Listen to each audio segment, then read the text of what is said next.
I have always been really fascinated with fashion history, and I want to take a deep dive into the 1900s and sew one iconic garment from each decade. And in this video, I'll be starting with the beginning, 1900 to 1910. If you've seen previous videos on this channel, you might see that the surroundings have changed a bit. I moved across country, so it's smaller than the previous location, but then again, it is one function which really helps. Now, back to the topic at hand. This video and the series that it is a part of will be biased towards fashion that dominated the Western world and to a certain extent the English-speaking Western world, since the culture in these countries were more widely spread and recognizable to most people, me included to a certain extent. I would love to hear about styles that were popular in other parts of the world, so please share in the comments. I would love to check those out as well. So at the turn of the 20th century, this marked the end of Queen Victoria's rule and thus also the Victorian era. And this gave way to what is known as the Edwardian era. And this is also the last era that is named after the ruling British monarch. And while Queen Victoria had been seen as more a Puritan figure and a believer in more strict moral codes, Edward was more of a playboy and a pleasure seeker. He had a love of gambling, luxury, and he also had a lot of mistresses. And this period brought a lot of technological advances, but it was also a time of a lot of social and economical inequalities. So I just have to say, I'm not romanticizing the eras and these social issues. It's more me exploring and showing like styles and fashions that I think were pretty at the time. Now, in terms of style, the Edwardian era introduced the S-shaped corset, and this was supposed to be a more healthy variety of the corset, and the clothing in general accentuated a small waist and a bigger bosom, and usually a mono bosom as well. And the chest area was also accentuated by a lot of flowy and frilly fabrics and a lot of lace and other types of trim as well. And day wear often consisted of high collars, long sleeves, whereas evening dresses could have more of like a short sleeve, lower neckline, as you've sort of seen in Titanic and so on. And doing sports also became more popular in this period, and many for that reason opted for outfits that allow them to be more active. Now, the Gibson Girl is named after illustrations Charles Dana Gibson. She was sort of portrayed as this tall and graceful woman dressed in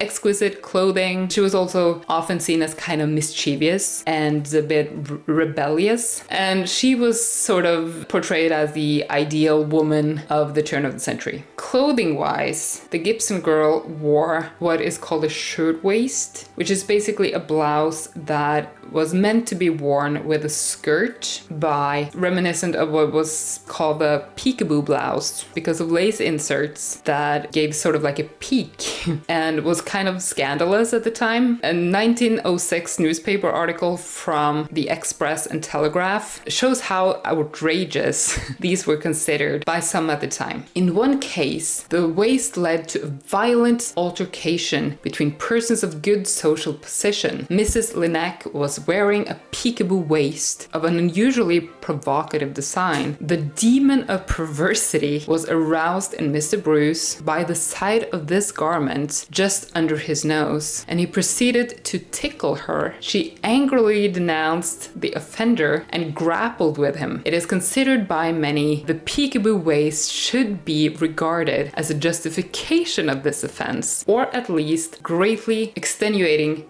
circumstance. Now, obviously, the Gibson Girl aesthetic was very unattainable for many people. It was very elitist and overwhelmingly a white beauty ideal. And if you want to know more about the Gibson Girl and this beauty ideal of the time, I have linked a video in the description below. For some reason, in my mind, a Gibson Girl blouse is usually white. I think that's because that's what I've seen a lot of in other videos and so on. But I kind of wanted to do something a bit different with this. So I wanted to use blue fabric instead. And as a starting point, I decided to use this pattern from Folkwear, which is called Gibson Girl Blouse. I kind of wanted a longer sleeve. I've had a soft spot for long cuffs. I did not have a pattern for this sleeve change, but I knew that I wanted it to be sort of tapered from the elbow to the wrist. This is the blue fabric that I originally bought, and here is the lace. It's a cotton lace and it's a cotton fabric. And I want to show you guys the starting process and my thoughts here, but I will get back to why I decided to change the fabric eventually. I have pre-washed the lace and the cotton fabric. I think it's gonna work well. The stiffness of the fabric is the one thing that I'm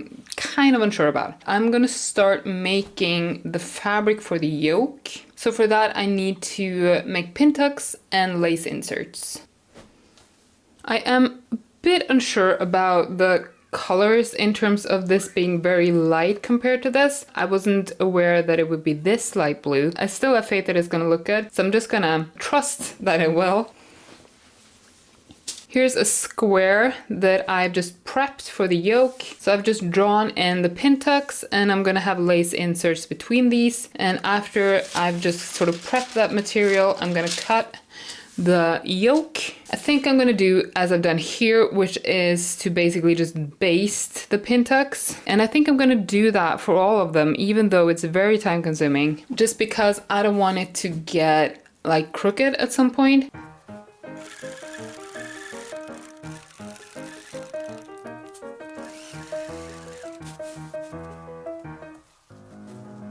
And this is as far as I got before I had to just pack everything down and move it across country with me. And this break sort of gave me time to think about the fabric. The amount of gathers in this pattern would have made this fabric very boxy and stiff. So I don't think I would have been very happy with that as an end result. I also kind of like the idea of a more matching tone with the lace instead of fabric and lace and fabric and lace. So I found this fabric. It's a light blue rayon. I don't think it is the best quality, but it's just the thinness of it means that the tucks and the gathers won't be as bulky. And also the color really matched the lace, which I also really liked. This meant that I had to redo the pintucks. So let me just give you guys a little montage of that before moving on.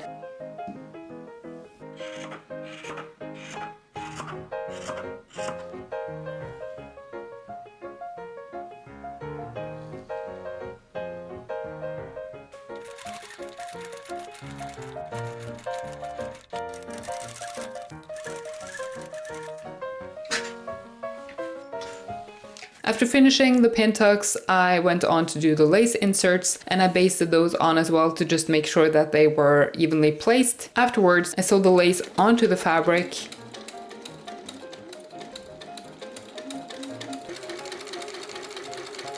And the next part was kind of scary, which is to cut open the back of the lace inserts.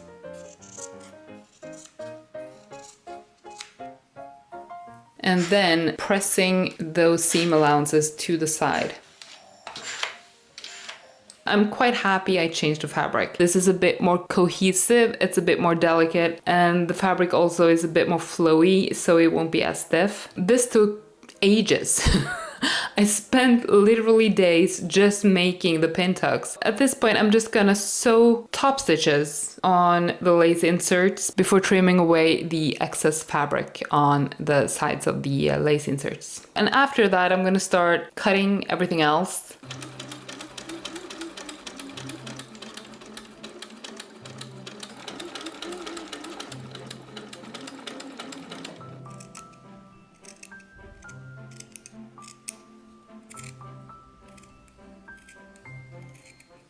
I'm going to start cutting the rest of the pattern pieces.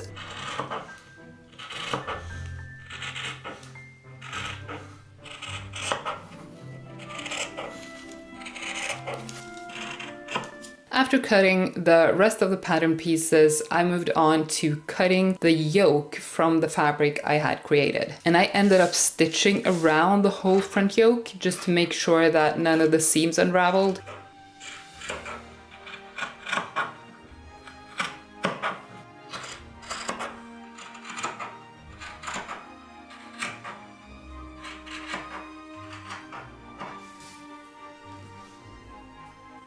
So the front bodice piece also had pintucks in the center front. And just like before, I basted all of these, and I sort of found it was easier to baste them by doing this ladder stitch on the back and just tightening it. That's a tip if you find that useful.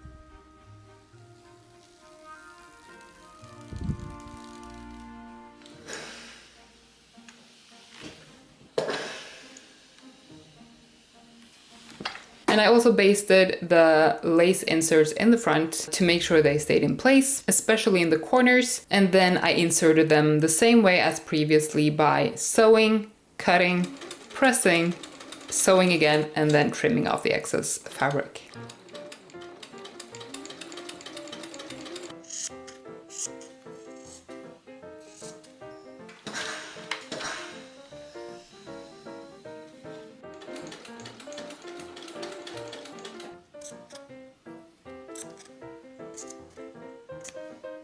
This is what it looks like from the front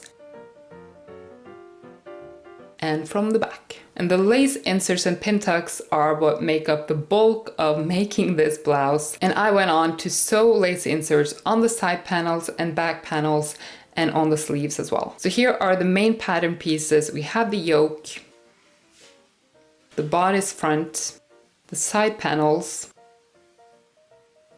the back panels, and the sleeves. I'm going to start off with some assembly at this point, and I'm going to start with the front and the sides. I want to do it with French seams. I think it's a bit harder where I have the lace inserts just because that's a bit more chunky, but I still really want to do that. So for making a French seam, the pieces are first sewn together, wrong sides together, and I use parchment paper underneath when sewing lightweight fabrics to make sure that it doesn't pucker and it isn't like chewed into the machine. And after the first seam, I press the seam open, trim off the excess fabric, press the seam closed again, and sewing a second seam, hiding the seam allowance within a pocket on the inside of the garment.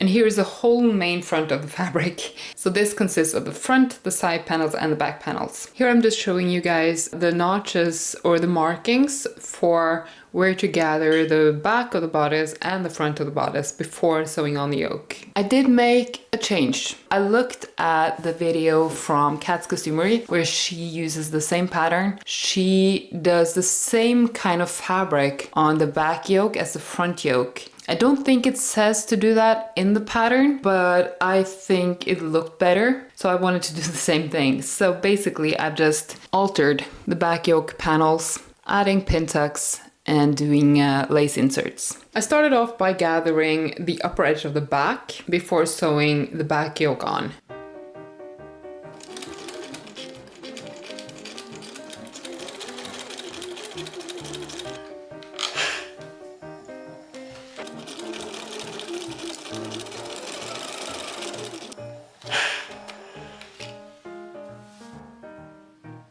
And then I did the same to the front, just gathering it up so that it fit with the seam line of the front yoke.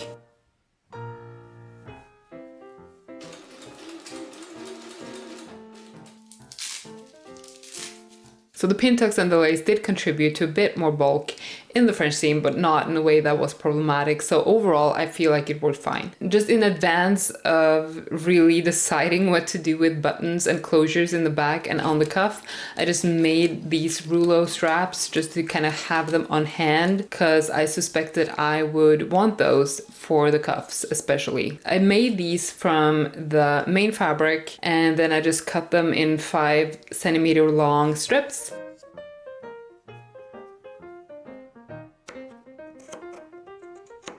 So I'm working on the sleeves, and I think what I've landed on is that I want a sort of lace insert fabric for that as well. So I have this piece of fabric right here, which is sort of the main fabric for the cuff. The thing is, even though I put some interfacing on this, it is still quite drapey and thin. I considered having a lining, but if I do, then the sort of translucency of the lace inserts won't really work.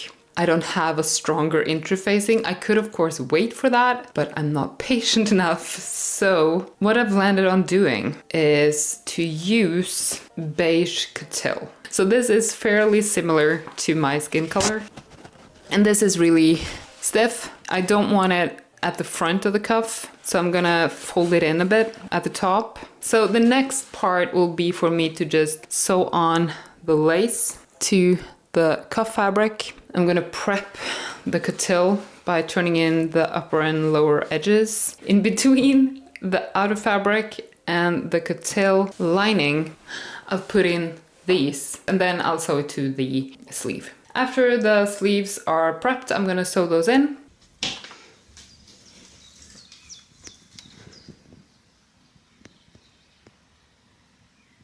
Here I'm pinning the lace to the cuff fabric, and at this point I was so tired of basting that I just didn't bother. I did sew this on slowly though.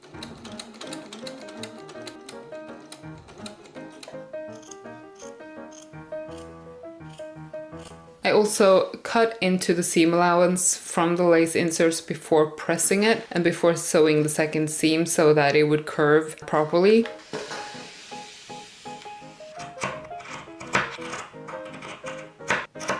And here is the finished cuff fabric and the coutil piece. And before sewing these together, I pinned on the rouleau straps to the outer fabric so that I would have the hoops in between the outer fabric and the lining. I also pressed the upper and lower edge of the coutil.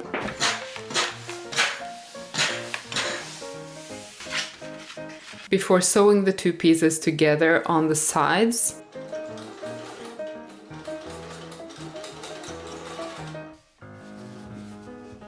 Then I turned the cuffs out, and I could immediately see that this would make them a lot stiffer. Now that the cuffs are prepped, I'm going to prep the sleeve itself by making placket. I'm just going to sew around that and cut it open. Sew on one of these that I've prepped. After that, I am going to do gathering lines on the sleeve. Sew the sleeve, put on the cuff, and then I can sew the sleeves in.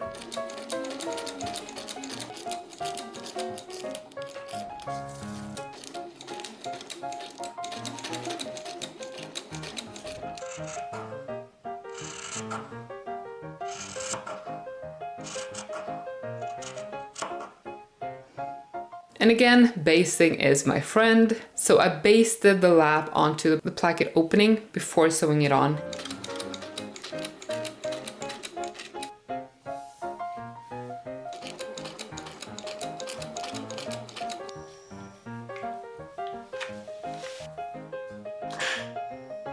And then I just slip stitch it on the inside to give it more of a seamless finish.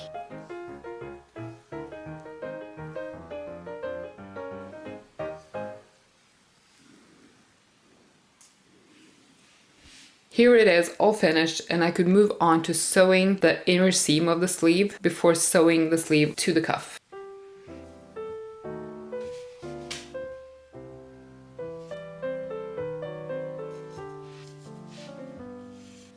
And here is the other reason why I wanted lining for the cuffs, so that I could more easily hide the seam allowance from the sleeve in between these two layers. And again, I slip stitched the lining to the inside.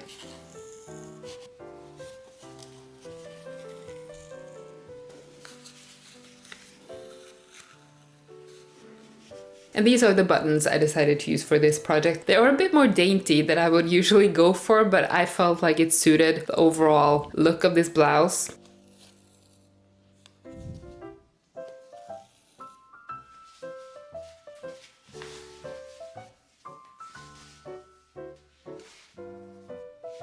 The sleeves are done. I am quite happy with how they turned out. But before inserting the sleeves, I'm gonna do the shoulder seam. And I'm just gonna do that as a French seam, just like everything else. And then I'm gonna insert the sleeves. I'm also going to insert the sleeves using a French seam. Overall, the fabric is thin enough that it's gonna be fine.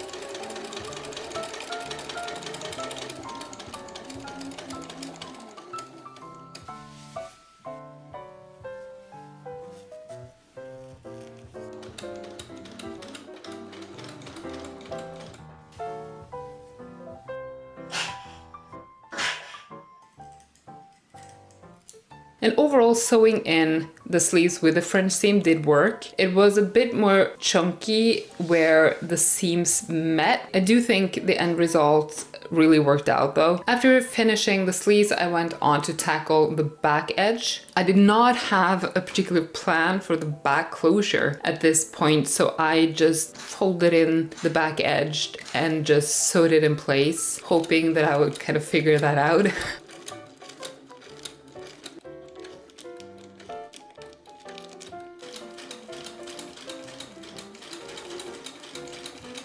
For the collar, the pattern says to whip stitch pieces of lace together. So I just cut those to size and then spent a whole lot of time hand stitching them together.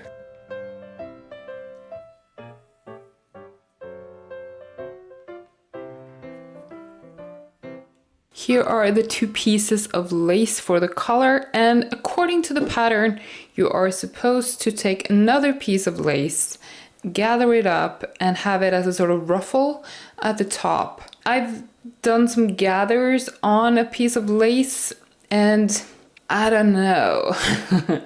I don't really like the look of this. So I am considering skipping that part. I think I'm gonna gather slightly the top edge because the pattern piece is tapered. Before sewing on the collar, the pattern says you're supposed to hand sew a rolled hem on the neckline and then sew on the collar to that with a whip stitch. But as you will soon see, I didn't find that that worked for me.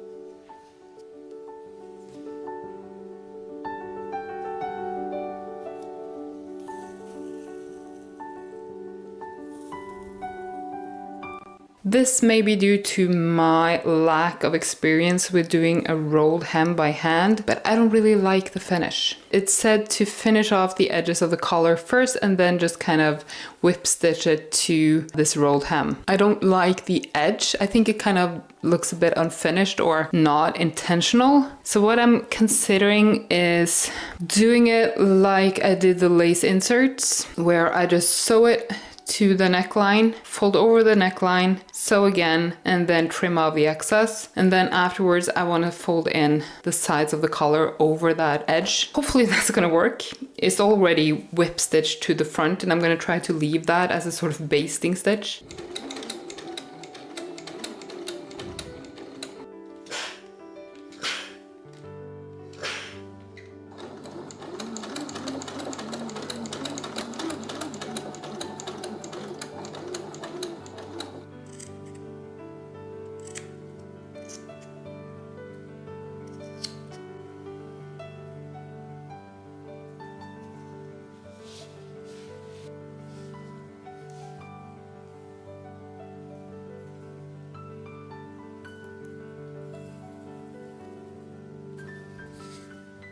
That is the collar done, and I definitely prefer this. I feel like it's just cleaner. If you have an opinion on it, please let me know. I'm gonna move on to the waist tie. And during this process, I also made a decision about the back closure, landing on using buttons and rouleau straps. The main reason for that was that I realized that I could have most of the back buttoned up at any given time, not having to fully unbutton it to put it on and off. The finish for the hoop, it's not ideal in the fact that I'm not able to hide the edges of the rouleau straps, but overall I like this solution, so I can live with it.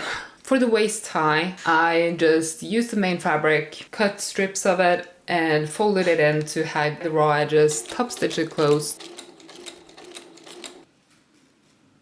and placed it over the gathers in the waist of the back and top stitch that in place.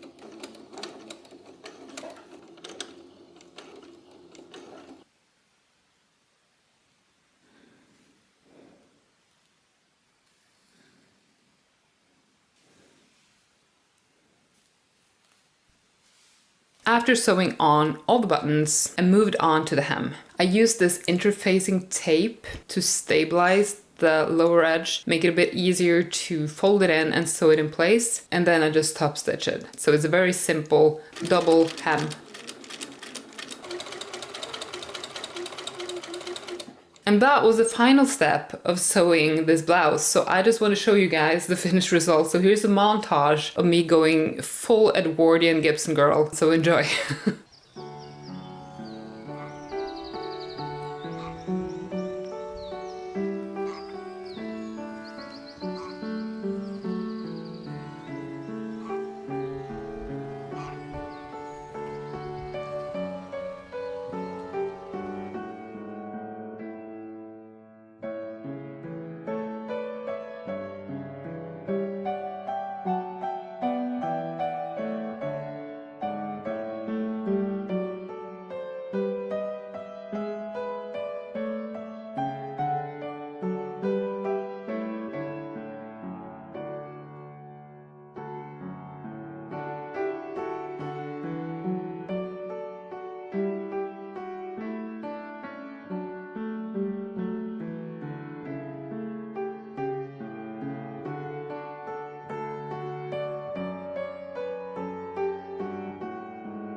Overall, I'm really happy with this blouse. I think the solutions that I went for in terms of the cuff and collar really worked out. I am really looking forward to doing the rest of the videos in this series. If you have suggestions for projects related to the different decades of the 1900s, please let me know in the comments. I'm especially struggling with the 90s. I'm trying to find something different than a regular white t-shirt or overalls.